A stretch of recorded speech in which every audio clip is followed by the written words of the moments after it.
And in particular, today we look at this period of history in our community. I'm not sure if the slides are working. I hope they are, because I cannot see them. And if not, that's fine. It's not an issue. We will try and do without the technology. We used to do that before, so I'm sure we can. Those of you who used to use calculators can still add up, so at least our elders can. Alhamdulillah. Okay. So I want the very first slide for the organizers to say the Uganda Exodus 40 years on is really the subject. And today we remember those marhumin who came here as part of that Exodus to make a new life. And indeed, these are the marhumin we also remember, because our community has had numerous instances where we were displaced.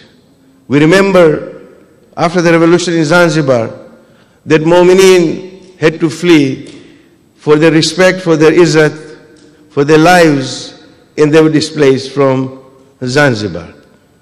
And then, of course, in 1972, which is 40 years from today, that we as a community were displaced from Uganda. And later on, as we know, that we had Mu'mineen who were displaced from Somalia.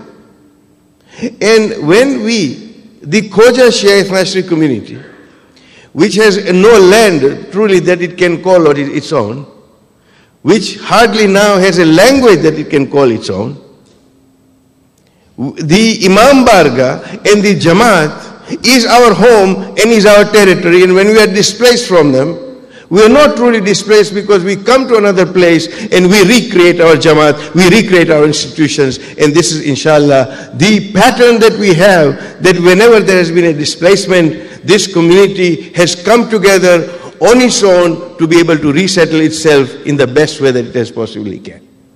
And indeed, it is that we are here to honor today. And just a little bit, next slide please, just a little bit to say that why do we need to mark these occasions? Kierkegaard, the Scandinavian philosopher, said that life must be lived forward but understood backwards. It is for that reason that history becomes an important thing, because sometimes we think we live in the present and we plan and worry about the future. Why bother with what has been? It's past now. It's gone. The whole point is that to answer that we must do so that we can gain access to the laboratory of human experience. Indeed, our faith teaches us over a third of the Holy Quran is history, so that we can learn from the past. And Mullah Nasruddin had a wonderful way of expressing what Kierkegaard said, that life must be lived forward but understood backward, because Mullah had an answer for every philosopher. Once he was seen riding a donkey backwards, and somebody said, Mullah, is that a way to ride a donkey? He said, yes, it's that, that I'm more interested in where I'm coming from than where I'm going. The idea of history becoming so important. And therefore, why should we concern ourselves to perpetuate the existence and development of the community is another question that we need to answer from history. What if we were to cease to exist as a community as such? These are the questions which become the incubator of our human experience, and particularly as the KHOJA Shia Ethnic community. That from Hindus, we perhaps became Ismaili, then we took on the path of the Jafri faith. There are some who converted to be Ahl Sunnah. So today we have the Ismailiya KHOJAs, we have the Ithna Shariya KHOJAs, and we also have Sunni KHOJAs. And it's that development which is truly a path of faith that we took.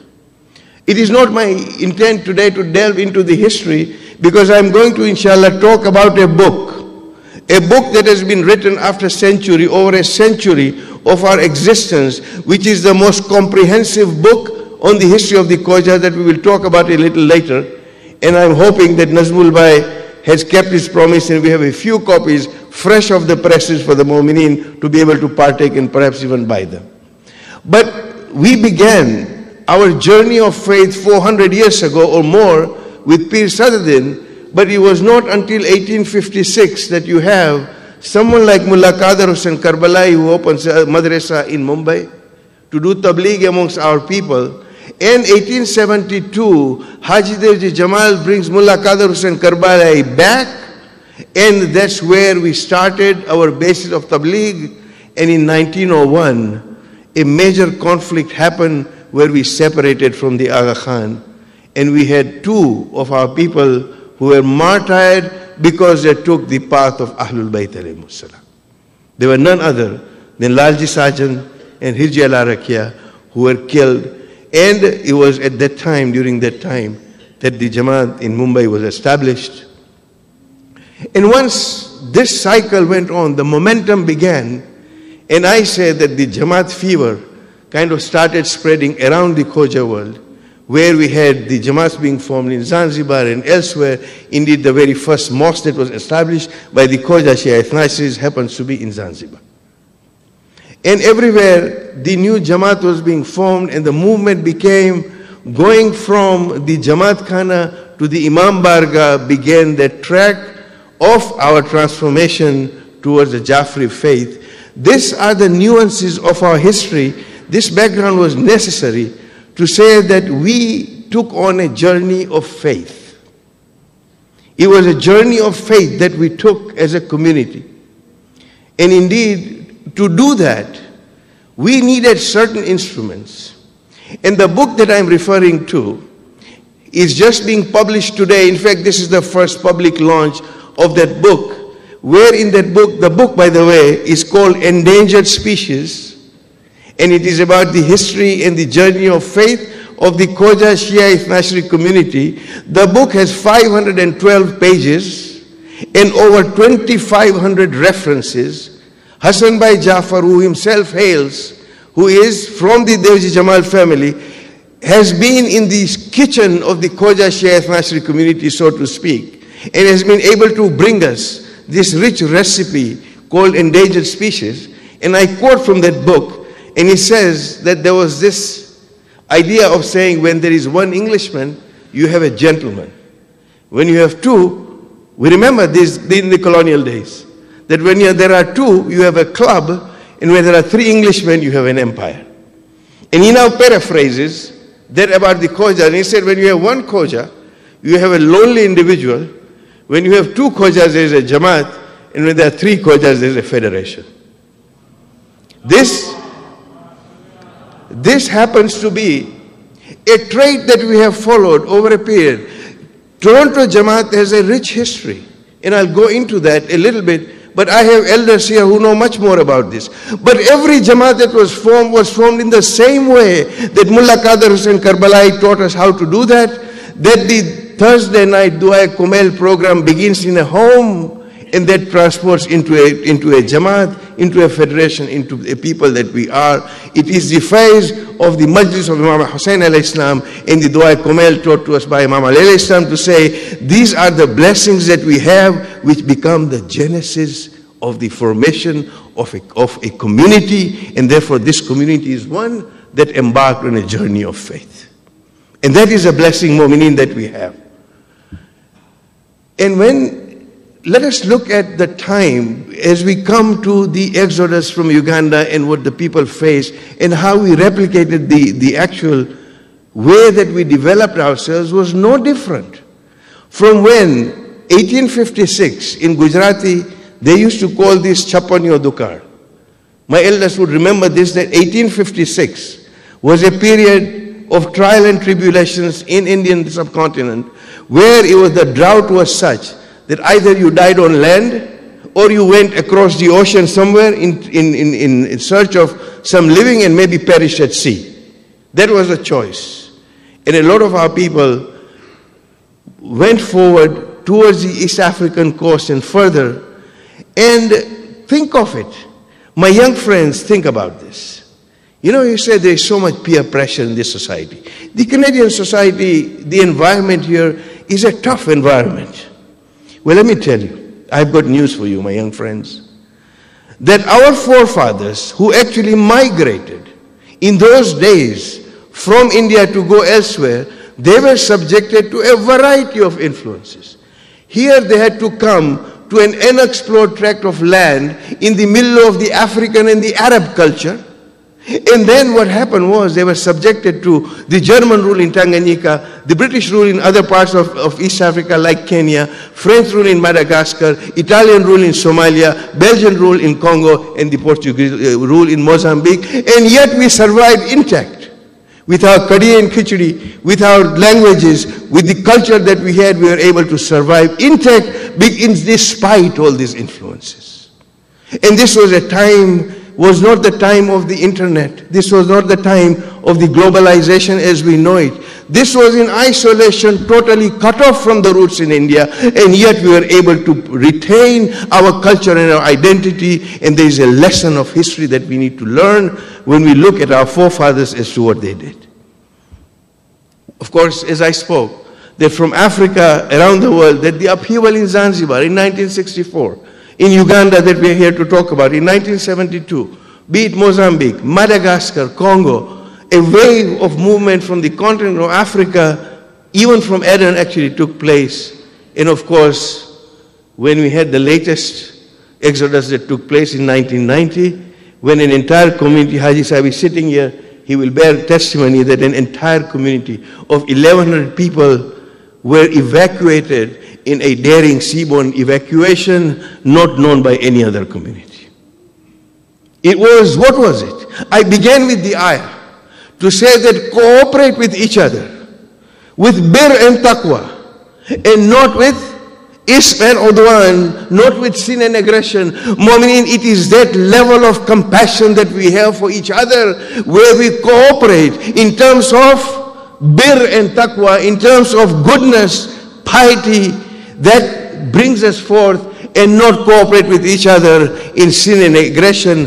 Mu'mineen, that is the story of compassion of this community. The compassion of the KHOJA Shia Ethnic community for each other. You know the definition of compassion? Compassion is not pity. Compassion is not sympathy. Compassion is not many things that we sometimes think about. Compassion is something that we are taught by Allah subhanahu wa ta'ala that He is Rahman. Whether you believe Him or not, He is still going to give you a risk. Whether you benefit from somebody or not, and yet you are compassionate, you feel their pain, is something that means that's compassion. And the best example that we can see of compassion in any human being is the mother. The mother suffers the fever of the child more than the child suffers. That is the quality of compassion that we have. A doctor sees fever, at least where I come from, in the land of Obamacare. When a doctor sees, he sees dollars. When he sees a child in fever, that doctor sees dollars. Forgive me if there are doctors here from the United States. Canada is different, I can assure you. The point is that when the mother sees that compassion, the mother feels the pain of the child. And that mother will do anything to try and alleviate the fever and the pain of the child. That is compassion. And that is what we, as a close-knit community, need to have for each other, to say we feel the pain of others. And when these displacements happen, that is a time that we are tested. And we were tested in several times, several ways. Was it be it in Zanzibar, when people had to flee, there were people ready to try and do whatever they could to help. The risks that some mu'mineen took to try and get our young ladies out of that place and the other people out were tremendous risks. They took those risks because they had a compassion for the community. And then, of course, we had the Uganda exodus, the Somalia exodus that we had. It was that compassion, mu'mineen, and that is what we need to learn, that God forbid that there is another event where this community has to move over somewhere else then we need to learn that lesson to say that it is that compassion that is going to come to our rescue. Because I can tell you one thing, and I've said this as the president of the World Federation from this very podium, and I will repeat that once more. When the earthquake in Gujarat happened in 2001, when we had our people displaced because of the earthquake, Mu'mineen, there were no messages of sympathy, let alone messages of help from the rest of the Shia world. Suffice it to say that this community stood up with the people of Gujarat and Kutch during the time of that earthquake, and we were able to salvage and resettle that community all on our own. These are the nuances of history, and that is why it becomes so very interesting and important to try and learn from history. Today, we have members of the KHOJA community who are found in New Zealand, in Australia, in Hong Kong, in Japan, in Singapore, East and Central Asia, Middle East, of course, Scandinavia, Europe, and of course, North America. A community of 125,000 people, and by some accounts, although this has been challenged now, hopefully this challenge is right, that we are 125,000 in a reducing community because our death rate is higher than our birth rate. A challenge to our young people to make sure that that doesn't happen. The point is that 125 or 130, that is what we are as a community. We need to have our institutions strong. God forbid, if this thing happens again, our community institutions, and we make those community institutions, be it Nasimco, be it our Jamaat in Toronto, be it the World Federation, be it the Gujarat Federation. These are the institutions that make us strong Mu'mineen, and that is why we need to have that sense of belonging. We need to have our young people all the more engaged, and that is the history that we need to continuously repeat, go on repeating, so that the young generation of this community understands the value of social capital. Social capital is that you have a network.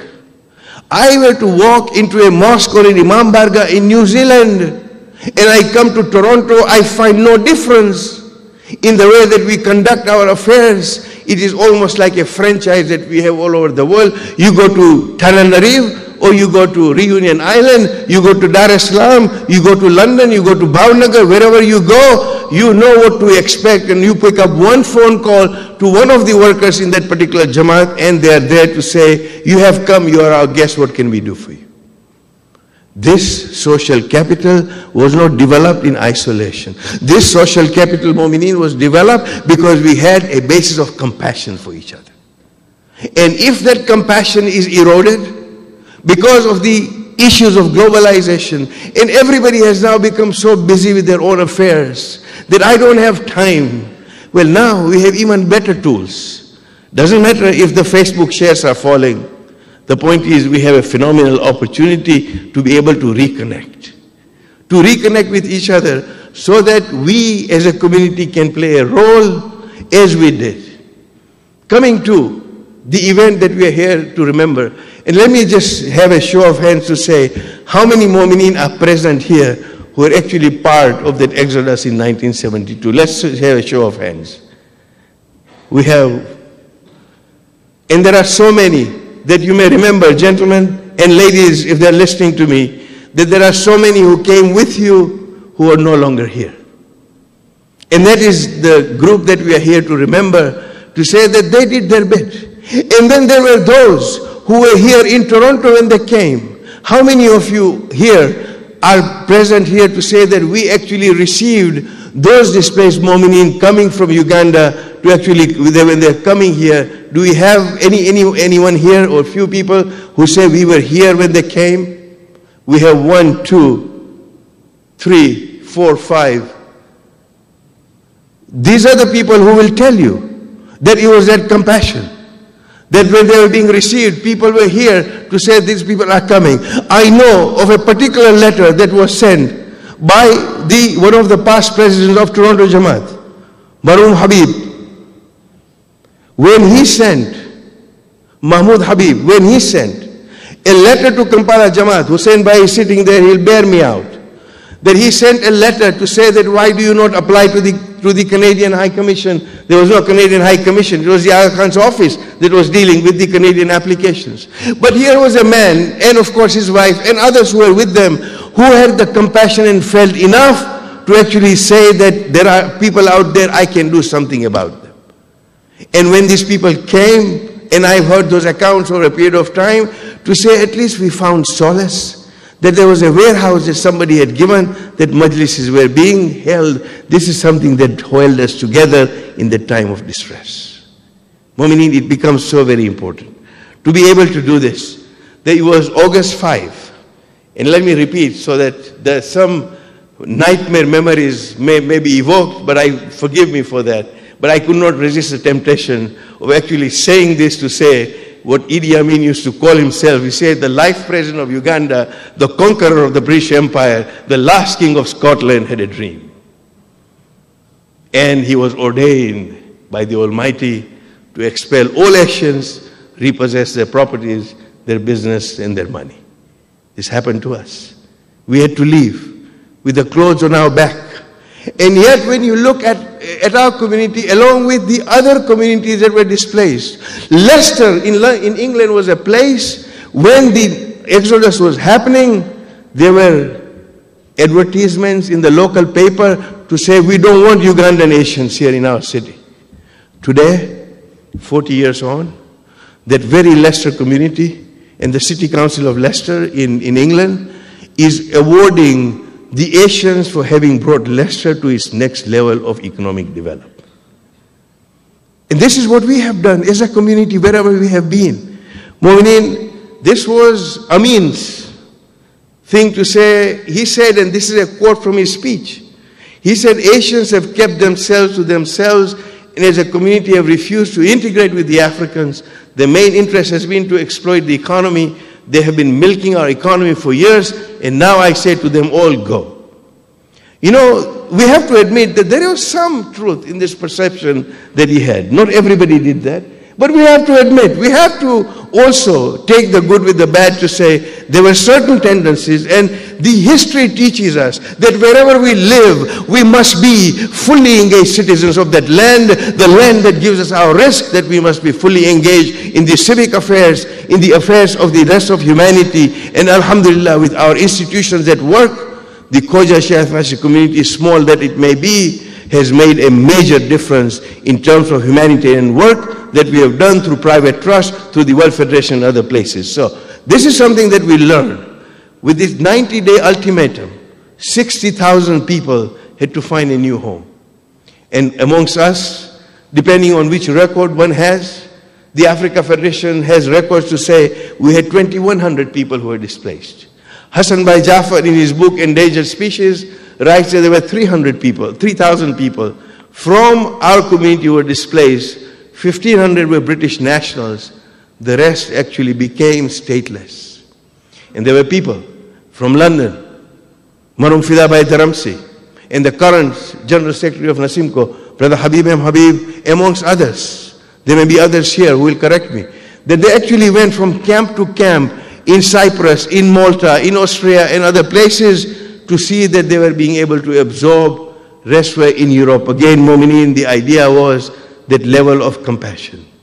So much so that the East African community that had settled in Karachi, who were new, organized themselves under the umbrella of the Panjatani Welfare Society with the cooperation of the KHOJA Shia Pirai Jamaat to receive the influx of migrants from Uganda. And this was a commitment that they gave to the Pakistani government. It's amazing that the Pakistani government was not willing to absorb those people who had to become stateless. They needed a guarantee from the KHOJA community to say that they will not be a burden on the state. And our people, through the Panjatini Society, were bold enough to say, yes, we will give a guarantee. Mu'mineen, these are the nuances of our history, of our community, as what we are as a community. Imam Musa Kazim alayhi salam said, and I quote,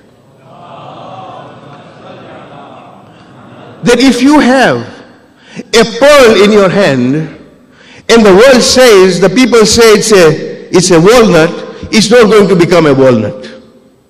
And if you have a walnut in your hand, and whoever may say it's a pearl, it's not going to become a pearl. Mu'minin, the KHOJA Shia Fascist community, as acknowledged by Ayatollah Sistani, as acknowledged by Ayatollah Al-Khoy, as acknowledged by Ayatollah Bakr al-Hakim, and many other of the ulama in the Maraja, have said that the KHOJA Shia Fascist community is a cream of the Shia society. It is a pearl of the Shia society. Why? Because of those capabilities and the journey of faith that we undertook. Despite all the other pressures that we had, that we are a community that we are, and that is something that needs to be carried on. It is that spirit that needs to be imbibed and put into our young generation to say, this is our history, this is going to be our future, and between that, this journey of faith will continue on the basis that we become good citizens of where we live, and above all, we become good Muslims, and we become those people who support each other in terms of bir and taqwa, because that is the Quranic injunction for any society. Salawat. In those just a few reminiscences. Does anybody recognize it? That this is our mosque in Jinja that we left behind, and our mosque in Soroti that we left behind. Our mosque in Mbale, it's not, you cannot see that. Can we have the pictures? I'll go back. Can we see that? The mosque in Jinja? No? We can. Inshallah, we will post this on the internet, but we have pictures of these mosques, of Mbale, for example, in Soroti, the old mosque of Kampala that we had, and the new compound of the mosque. These are the properties. These are the signs and the testament of a living community that was displaced and that had to go somewhere else. So, this Mu'minin is a history of our community. Now, here is a challenging thing.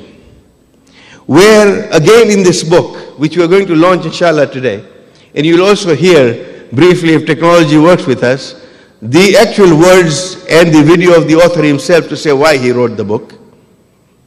But Hassan Bhai Jafar says in his book that I recall a migrant in the UK, a senior reflective migrant in the UK, and he quotes, he said, this gentleman told me, and Hassan Bhai, being a diplomat that he is, does not give the name of this gentleman. So that secret is between him and the gentleman. We will never know. But he said, Idi Amin, the president of Uganda, has deprived us of our wealth and properties and deported us from what we consider to be our homeland. And that was a fact. And then he prophesied. He said, Hassan Bhai writes in the book, that Ted Heath, the British Prime Minister, by giving us shelter in the UK, will end up depriving our progeny of our culture and our faith. Nothing could be further from the truth. When you look at the vibrancy of the community. Mu'minin, we have a pearl. Don't let anybody fool you. Any outsider fool you for their vested interests. To say that we are not a pearl as the KHOJA Shia Fascist community.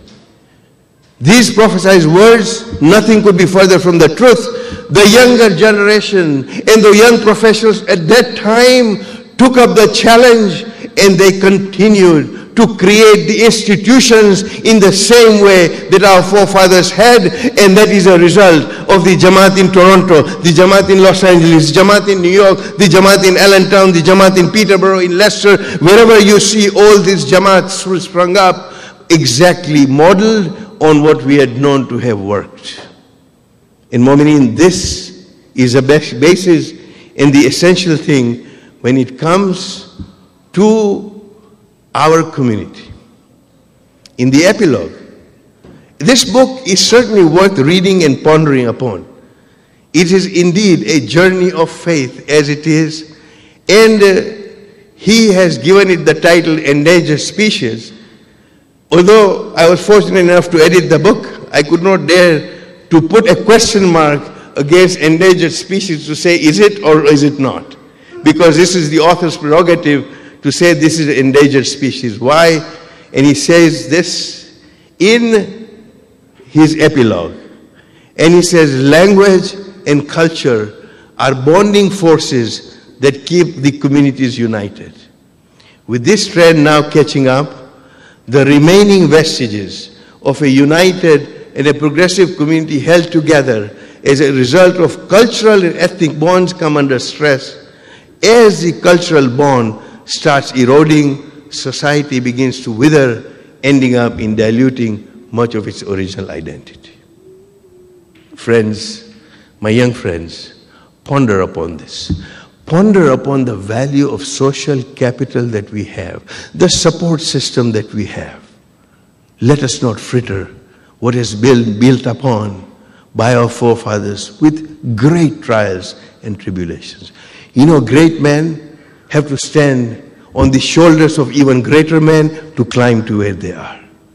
These were the people with broad shoulders who had to come as a small dukawala, slept on the counter of that store. That is how we raised, so that we could see that we have a generation who has a better life than they did. They sold sim-sim, and they sold oil, and they sold things so that the children could go to the UK and elsewhere to get educated. Now it becomes a responsibility of the next generation, because I'm going to talk about and end on this note. Suffice it to say that the remarkable feature of this community has been that no sooner did we settle down in our new lands, as I said, we started engaging ourselves in creating this. Why? Perhaps it was a desire to reenact an external surrounding, to feel, as we were feeling homesick at home, then we created the environment so that we would not feel homesick. Mu'mineen, we need to remember something else too, and this is a message to my elders and my peers, to say that there may have been homesick centers at that time, because we were homesick. We wanted to create this. But the new generation, the millennial generation, what we call the digital natives, we, my peers and my group we are digital migrants. You know, we actually came to the internet and other things from a typewriter, from a telex and things like that. The new generation growing up here, they have not seen any of this. This is what we call digital natives. They actually grew up with their iPads and their iPods and all that. Something needs to change. We cannot allow our centers to remain homesick centers. There must be wellness centers, spiritual wellness centers for our community. And indeed, that is a transition. That while we continue with our past, we take the good things, we do not put blinkers around us, that we do not change at all. The idea is to continue, to move on to be a progressive society in Mu'mineen. That is a pearl that we have. So, this is what I call my generation. A generation who came here either to the West, either for education, or was part of the Exodus. You know, to paraphrase Shakespeare, he says, some acquire greatness, some are born great, and some have greatness thrust upon them. Some of us tried to come to the West, we acquired the West. There is a generation that's growing up in the West. But we also have the people who came when they were displaced, they had the West thrust upon them. Whatever the case may be, our generation, my peers, those who are now going towards a social security, and there are so many that we have lost, people like Marhum Johnny Karmali amongst others, that this was a generation, this is a generation that is a sandwich generation. On the one hand, they are still obliged to look after their aged parents, and they are concerned about their children and even their grandchildren. And recently I was reading a blog by Salim Sachadina. I don't know whether he's here or not, but I quote him. I take the liberty of quoting him.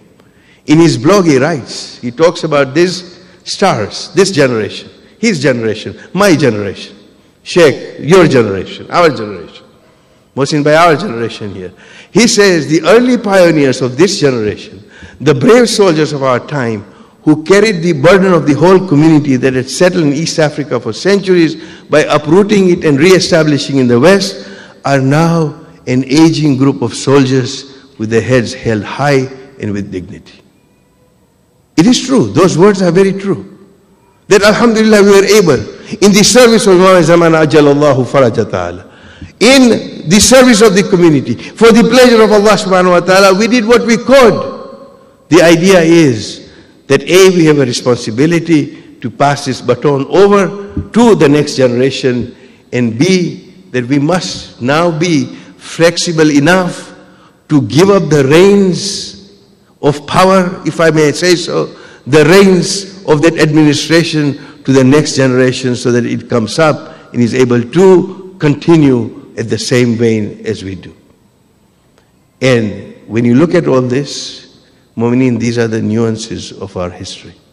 Therefore, is it any wonder that this engendered a fear in the minds of the KHOJAs losing their identity? Read this in the book, and it's got some good answers in the epilogue. Would this explain the persistent perseverance by us to remain within a well-knit framework of Jamaat's federation, guarding it so jealously, resisting any intrusion? Where do we go? What do we do? These Mu'mineen are the questions that we need to answer.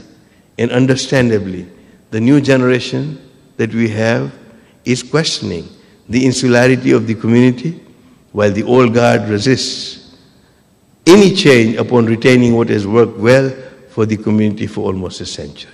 These are the balances, Mu'mineen, that we need to make. It's an anthropological study to say, how does a community develop the way that we have? And the question is, where do we go from here? Where do we go from here? Should we concern ourselves to perpetuate our existence and the development of the community in its present form? What if we cease to exist as a community?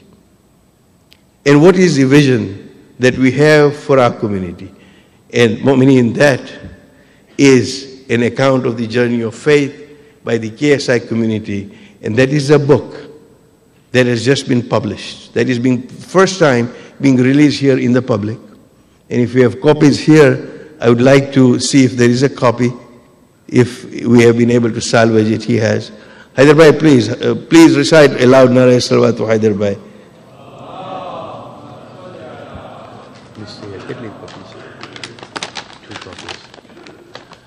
Please stay here, Haider Bhai.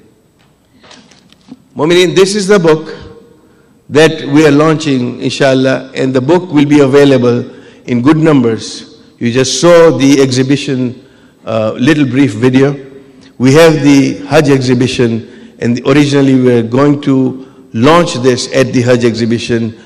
The opportune time seemed to be that while we were here, we were able to also introduce the book to the Mu'mineen. And at this juncture, I would like to call upon the President of Nasimco, Al-Hajj Ghulam Bhai Najafi, to please come up here and receive a copy from the son of the author, Haider Bhai Jafar. There he is. Please welcome him with a loud Nara Salawat.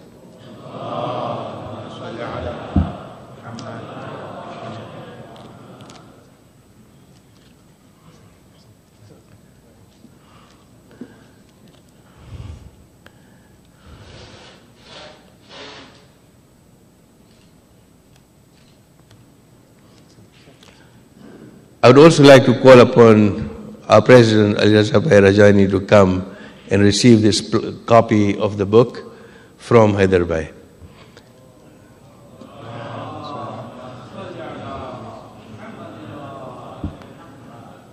Before we recite a few lines of Masaib in the memory of all those that we gathered here today, I request the IT team to play a 2-minute video where Hassan Bhai himself tells us what made him write the book that he did.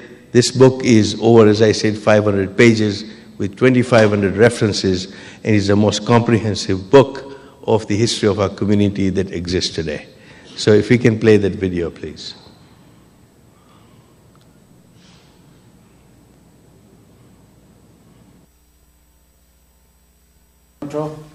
And greetings from Africa.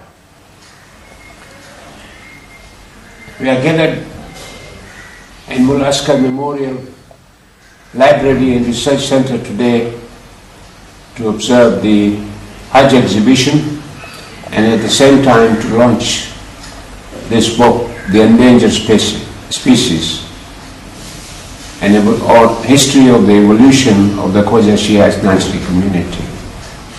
Brothers, some years back, when I was traveling in North America, I was approached by some youngsters who asked me, our ancestors were Hindus in India.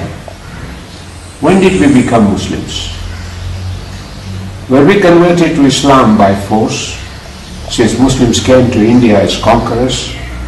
And it is often narrated in history that the spread of Islam was due to sword. How did we become Muslims? The second question that I was asked at another place was, we are called KHOJA. What's the meaning of KHOJA? Why do we have to remain as KHOJA?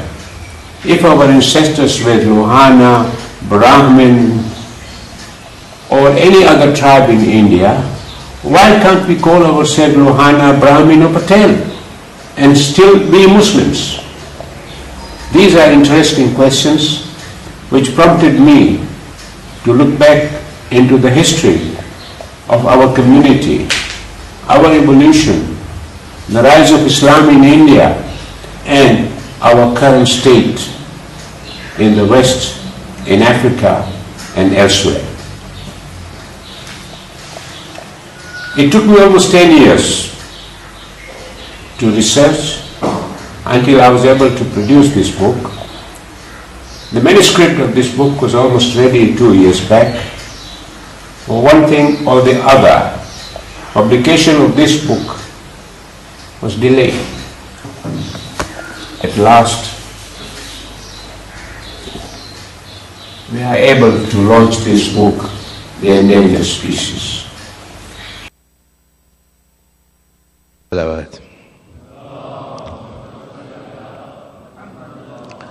So, Mu'min, there you have it. You hear from the author. Hopefully, our community continues with the great habit, dare I say, of reading. Inshallah, that we will partake of this book. The book will be available at the bookshop here and elsewhere, at the Mullah Askar Memorial Center and other places. The centre of Kampala, Uganda's bustling capital city. Today, there's not an Asian face apart from mine in sight. But pre-1972, it was a very different picture. So where are we? We're on the main Kampala road, very busy, as you can see. The road comes from Old Kampala, Bakuli, which many Indians would remember. My cousin Bharat Manik was also expelled by Amin. 5 years ago, he returned to Uganda to work as a teacher and says he can remember the streets as a child. And what I really remember is all I could see was Indian families walking around. There were very few local people at that time in the evening. You can see there are not many around now at all. On the 4th of August 1972, Idi Amin announced that Asians were milking the Ugandan economy. Within weeks, we were given 90 days to leave the country. Long queues formed outside the British High Commission, and by late September, 30 flights a week were leaving from Entebbe Airport for Stansted. I was only 2 when we left. Stories of that time have come second-hand. So I really wanted to see where I was born and where my father had run a shop in Uganda. And it was on a sugar plantation outside of Kampala. So I'm on the journey from Kampala to Kakira, just over an hour or so. It's a beautiful drive, but that hour feels quite long, actually, because it's quite nerve-wracking. I'm going to the place that I was actually born. I'm looking forward to seeing my dad's shop, and maybe finding some people that remember him as well. I'm excited, but I'm quite nervous. We'll see what happens when we get there, I suppose. Henry, I'm Rufal. Yeah. Nice to meet you. Welcome back to Uganda. Thank you very much. Jambo. Jambo. Kakira Sugar Plantation is owned by one of Uganda's most successful returning Asian families, the Madvanis. They introduced me to one of their staff, Henry, who was a driver when my dad ran the shop all those years ago. About 47 years? Yes. This is a picture of my mum, again, much older. Yeah. Do you recognise her? That face I can remember. Honestly? Yes, honestly I remember that face. The face is not changed. He agreed to take me to the shop my father ran when he lived here. Kimcho. My name is Rupal. My papa Adukan Chalauta. My dad used to run this place, used to manage this place before 1972. And the experience was much more emotional than I expected. I could really imagine what it must have been like for my family to have left all this behind. To imagine that my dad was here, and just to know the silly things like the shelves are the same. My parents never came back, but some did. Nimisha Madvani's family owned this plantation. I had to ask if there was any truth in the accusation.